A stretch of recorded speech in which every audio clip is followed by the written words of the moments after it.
Hi guys, welcome back to my channel. Welcome back to another episode with Boss Beauty. My name is Olatejuwele if you're new, and if you've been coming along, thank you so much for coming. Thank you so much for staying. I appreciate all of you guys. On today's episode, I'm going to be talking about the search for the perfect home, or the search for the perfect property. Let's put it that way. The search for the property, because it doesn't necessarily have to be your residential home. It could be your buy-to-let. It could be, you just like viewing houses, but the search for the perfect property. Let me put it that way. Last video was about the wait whilst your mortgage offer is ongoing, but the search is also a major thing, especially when you have a lot of conditions attached to that property that you're looking for, like myself. From the beginning of this episode, I've shared with you guys that everything I've been telling you guys, or that I've been sharing from these episodes, are based on my personal experience. And this is because at the moment I'm looking to upsize my property, because at the moment we live in a 2-bedroom house and it doesn't fit us anymore. We have outgrown that property. Yes, you do outgrow a property. I know sometimes some people would say, oh yeah, it's because you have the money or whatever, but sometimes when you don't have that space, it becomes very uncomfortable for yourself or the children, and it just doesn't make sense making yourself suffer, in that small space. But when you have a lot of conditions attached to it, like myself, it can be very, very stressful. In fact, it has been really, really stressful. Let me put it that way. One of the main conditions attached to mine is the fact that I've got sickle cell and I have to be close to a hematology hospital. And in Manchester, the one that is around, or that the closest, is actually Manchester Royal Infirmary, which is in Oxford Road, and that is in Manchester. So whatever I want to buy has to be close to that hospital, because I've lived in Middleton before, where the ambulance, when I'm in crisis, they would not take me to Manchester Royal Infirmary. They would take me to North Manchester, and once I get to North Manchester, my HB is low. They want to transfuse me. I'm fighting with them to say, no, you are not transfusing me. You need to ring the hospital. And obviously that is a hospital as well. It's just that the condition is they don't have a hematology team. Therefore, they do not know much about how to treat sickle cell properly. And when you're in crisis with sickle cell and you don't get the immediate treatment that you need, guys, it can be very, very detrimental. Like the crisis will just go from like maybe 10 on a normal day. When the crisis starts, is 10 out of 10. It will go from 10 out of 10 to 100 over 10. So the last thing you want is to be in a hospital in a crisis and for the medical team to be asking you how to actually treat you. Even in Manchester Royal Infirmary, I still get that, because sometimes you get some nurses that actually has no idea about sickle cell. That is another story for another day. But now, me wanting to buy another property, I have to make sure, or one of the main priority is that the hospital needs to be as close to the hospital as possible, which means I have to be in Manchester. If I'm not in Manchester, then the closest is Liverpool. I don't want to move to Liverpool because I have a lot at stake, or that is attached to Manchester. So just, waking up one day that I'm moving to Liverpool, it takes a lot of thinking, a lot of things that needs to change, or a lot of processing to be done. And my daughter is in secondary school, my son is in primary school, so moving schools as well is another big issue. But anyway, the main priority for me was that I have to be close to the hospital. Now, the other main priority is the fact that because I've got sickle cell, I've always lived in a flat. I would like to actually have a flat. I want a 3-bedroom, 4-bedroom, or even 5-bedroom that is a flat or a bungalow. Guys, when you start to search is when you will know that a bungalow is actually more expensive than a house. Yes, I'm telling you that for free. Because the search initially was that, I would like to have a bungalow. Everything is on one floor. I don't have to climb the stairs, because when I actually climbed the stairs, where I used to live, it was a house, but it was a flat at the top. So yes, I still have to climb the stairs, but by the time I climb that stairs, I just know that used to stress me out. So I've not lived in a flat, or I've not lived in a house for about 14 years. At least that I don't have to climb the stairs. Let me put it that way. So it's so bad that even when I go to my sister's house, I'm literally downstairs. If I need to go to the toilet, she had to actually make sure that there was a toilet downstairs, because it was important I just can't. I can't be doing stairs every day. It stresses me out. It can trigger a crisis, or it has triggered a crisis for me because I feel out of breath and really tired doing that. So imagine now living in a house every day, going up the stairs maybe 10 times in a day. I can just see me visiting the hospital almost every day. So getting a flat is, one of the other priority for me. Another priority now is the kids' school. The school that my daughter goes to at the moment is not very far. No proper government schools in the area. I mean, secondary school. There are always lots of like primary schools around. You need to check the ratings, obviously. And obviously, you need to put in more work for the children as well. But also, secondary schools in the areas are usually very, very scarce and whatever. So you need to make sure you're actually close to that area of the good school or the school that you intend for your children to go to for you to actually get a chance in that school. If not, you're going to whichever one that you're given, or you start going to private school like my daughter. So it's one of those things. So the secondary school, because obviously my son is going to be going to secondary school very soon, so that is another important aspect of the search. But the main part actually was my health, which is making sure that it's close to the hospital and making sure that it is a flat. Now the search has begun. Did I find all of these things? No. Because, yes, it's good to dream, but when you start to actually see the prices and you start to check your affordability and you start to think about the bank, then you will understand that, yes, it's good to dream, but it's better to face reality. Because, yes, I want to be close to the hospital. That's Manchester. If you know Manchester, you will know that what the prices are actually saying for properties in Manchester now is like you should bring your life. Unless you're a couple, obviously, I'm single. So, yeah, it's just me. So I need to make sure that, yes, it's affordable for me because I'm not sharing with anybody and there are still bills to be paid.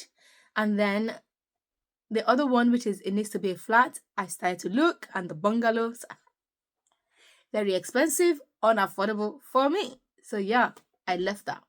Now I wanted a new build, obviously, or let me say from the ones that I've seen, a lot of the new builds that are bungalows, they are mainly for, usually they build them for like age 60 and above, or someone that has disability. Yes, I might be able to qualify for it, but I would have to, go to the hospital and get all these notes and stuff. But the prices are not actually smiling. So is there a point even going through the stress of asking the doctors to give me a note? Because I'm sure even if they hear the prices or they see the prices, they will just be like, why do you want to kill yourself intentionally?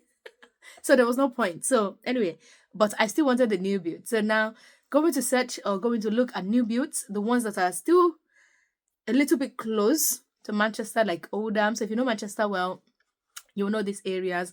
So when you're talking about Oldham, I'm looking at even Oldham. Like I went to view a property in Oldham, and I was like, this is not Oldham. This is somewhere else because it was far. It was far. Even when I'm in crisis, I don't think I'll be able to drive myself from that far to the hospital because I'm in pain. Even getting the Uber from there is like the closest hospital to that place was Thameside, and Thameside is definitely a no. Like, no, at least not Manchester is still okay because yes, it is now MFT and the work with MRI. I might be able to get quicker treatment, but the best thing is to just go to where they know about the sickle cell and they can treat me immediately. The treatment is not immediately, but at least they know what I'm talking about and they know what to give me. They have a plan for me. Let me put it that way. So, yeah, that Oldham wasn't in the plan, or it wasn't even. Actually, when I went to view that property in Oldham, I fell in love because it was exactly what I wanted. It was a 4-bedroom with a walk-in closet, with a toilet and bathroom downstairs, with a big kitchen, and then another toilet, like an ensuite, and then another bathroom and toilet for, family or the kids or visitors. It had everything, and it was even within my range. Yes, I need to do some building work in it, but It was far. And then the new builds that I've seen, they are now outside of my range as well, because a standard a standard 4 bedroom is now, above 350. If you are single and you are, talking to the bank, depending on your earnings, just know that 350 is not even doable for you or from the bank, because 350, and they're saying your deposit is 10%, so that is 35,000. How much have you got left to pay? 315. Yeah, 315.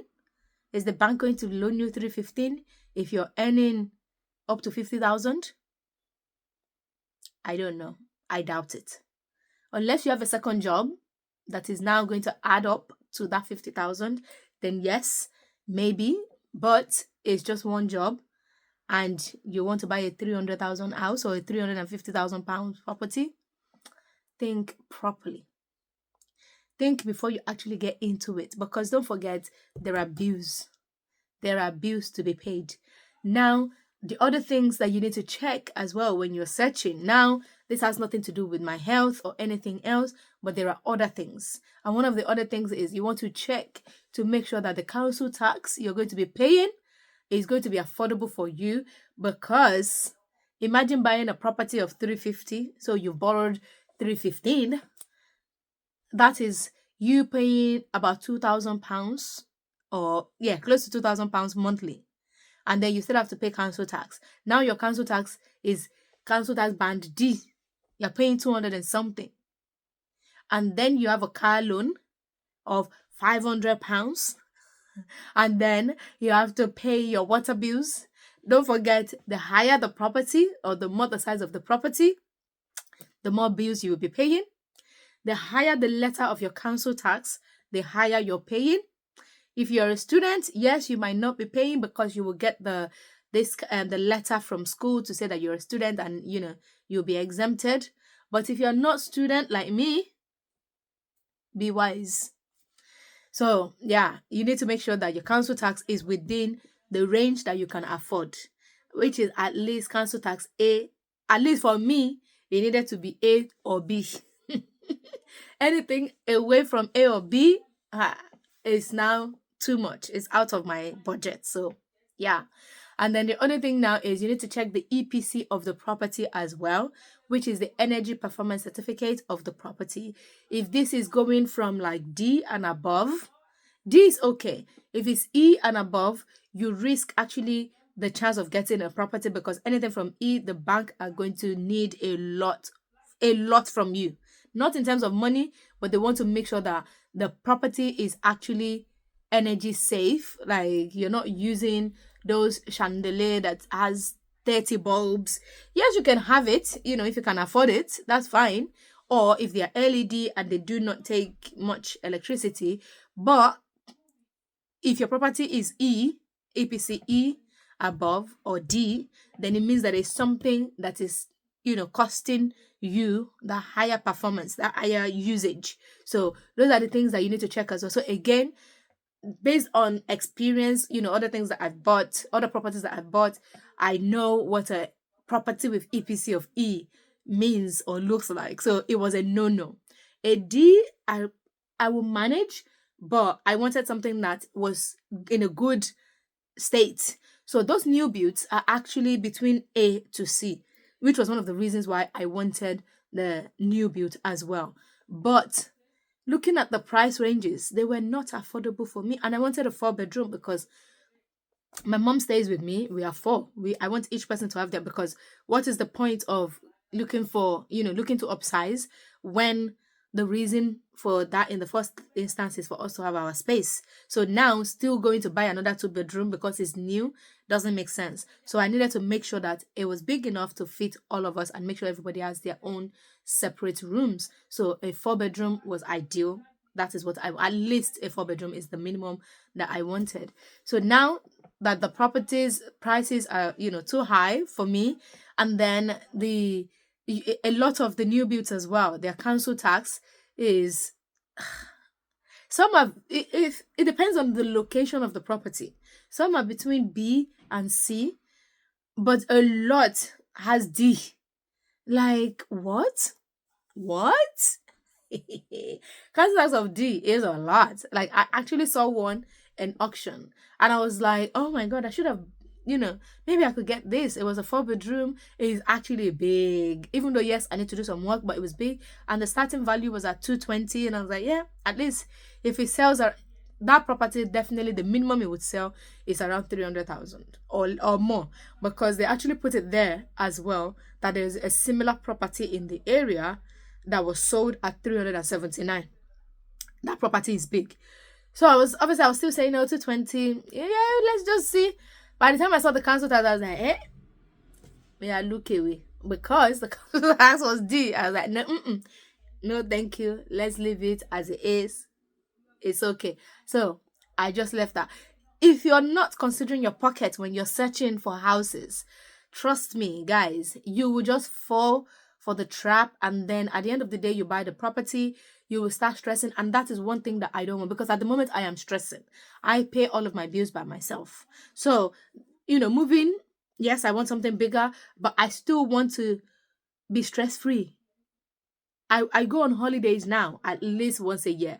I still want to go on holiday that once a year. I take my children and I still want to be able to take them.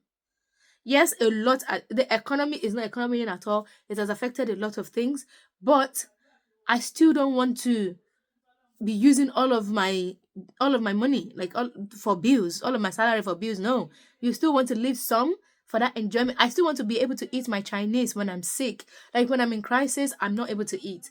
But once I'm feeling better, like after the pain has reduced, if you know a lot of sickle cell, go and ask them. Once the sickle cell pain has reduced, we start asking for things that we don't eat normally, or things that we eat when we are actually okay. So I would at least ask for Chinese. You will see me asking for my Lahore. You will see me asking for abula from a restaurant. So I still want to have the extra cash for those times that I need, because it's important. Because as at that time, if I don't get those things that I'm requesting for some reason, I'm not able to eat anything. Because during the first few days of crisis, I can't eat. Like, I don't have the appetite. So now that I have the appetite, I want to eat what my appetite is requesting for, which is those Chinese, those Nando's, maybe. It might even be that I want to go to a restaurant.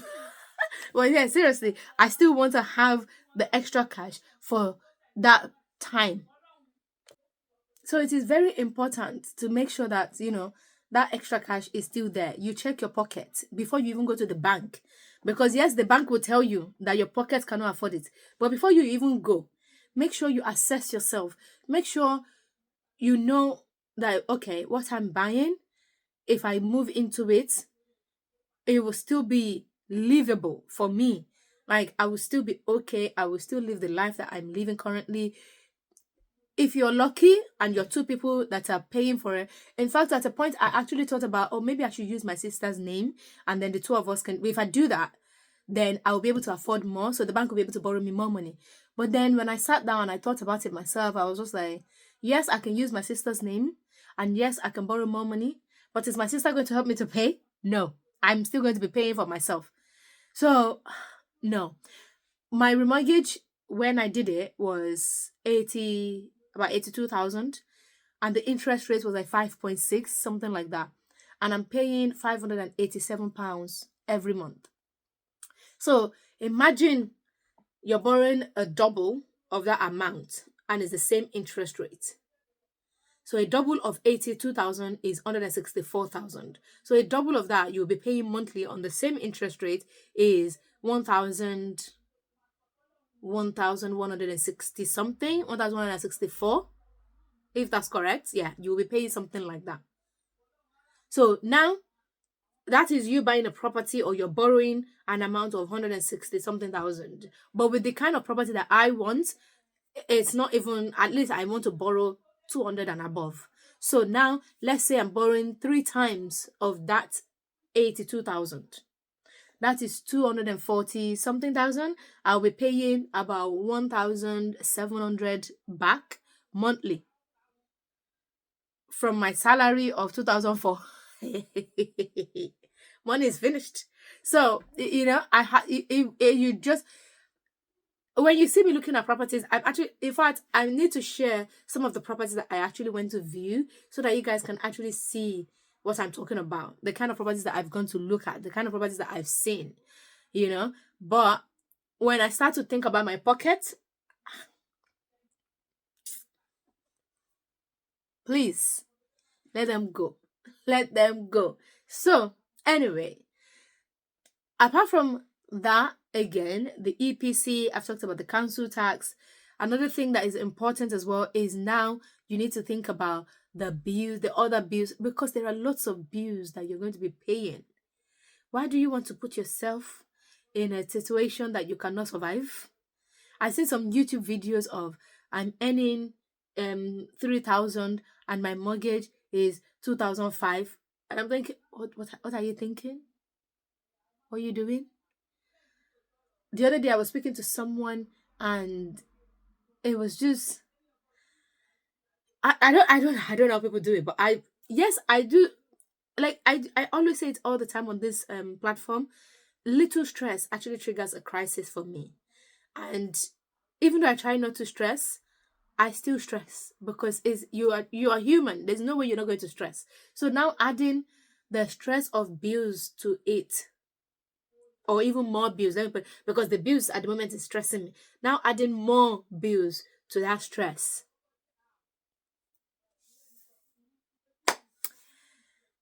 Anyway, so please, I very soon I will share with you guys. I've said it before. I will share with you guys what I'm eventually buying, but the process is still ongoing, so there's still a lot to unravel. So as it's going or as it's proceeding, then I will be sharing more information with you guys. But those are the things that I needed to consider: the hospital, the property type, the size of the property, the bills that I will be paying, the school for the children, the area, because I still want to be close to my friends and my family. I looked at areas like Wigan, like Warrington, Bolton. The houses are still very affordable compared to Manchester. I do have families there, but is there hospital close to these areas that would, that treats or knows about sickle cell? No. That was the major, that was like the main search for me. It needed to be close, or it needs to be close to Manchester. In fact, one of my friends was like, "Oh, what sort of property are you looking for? Let me help you." I was like, "I'm looking for a 4 bedroom, but just make sure it's in Manchester." When I say Manchester, I mean Manchester, close to where I live right now, not Rochdale or Bury, because they are far, and the hospitals in that area, they do not look. Yes, it looks like, for me, I don't actually have crisis every month, but when I have that one crisis, guys, I want treatment like that, like immediately. I've been going to hospitals for years. I know what it is or what it means for treatment to be delayed. I've seen a lot of reviews, a lot of videos of treatment being delayed for people. I've been in that situation before. I had to actually get my mom to bring ibuprofen and paracetamol for me from home. I've called a few times, "Oh, can you bring my medicine purse?" Because they are not giving me the treatment that I want. They are not giving me the. This is even in Manchester Royal Infirmary. This is in MRI. So now imagine going to somewhere that they don't even know anything about sickle cell or anything about what I'm going through. I didn't want to take that chance at all. So if you have anything that is important to you that you need to consider, don't just say, "Oh, because you want a big house or because you want a new house." Make sure you put that thing as a priority. If it's the children's school that is priority for you, make sure you put that. And that was another priority for me as well. But for my search, the main one, at least for now, the main one was my health. And it was that I needed to be close to the hospital. So if there's anything that you have that is important for you, make sure you stick to it. Don't get carried away and start saying, my crisis is only once in a year or once in 2 years. When I have that crisis, I can always get the cab. sometimes I've been in crisis where I will call the ambulance and they will say, oh, there is no ambulance, call the cab. And then I will call the cab doesn't come like immediately. So you guys, you need to consider a lot of things. And a lot of, I'm sorry to say, but a lot has happened. A lot of complications has happened to people with sickle cell anemia or even with other diseases or other health conditions from the fact that they couldn't get immediate treatment. I definitely don't want that to happen to me. I want my life. I still want to enjoy my baby girl lifestyle. I want to be there for my children and for myself. So definitely that main one is very important. If you have enjoyed this video, please give a thumbs up, subscribe, leave a comment down in the comment section, share your experiences with me. Let's have it. Let's have fun. Let's hear, let's learn together and let's get on this journey together. So guys, thank you so much for staying till the end. If you have enjoyed this, share with your friends. It might be useful for 1 or 2 people. And please subscribe. Turn on the notification bell so that next time when I upload the video, you'll be one of the first few to receive it. Thank you very much. See you later in my next video.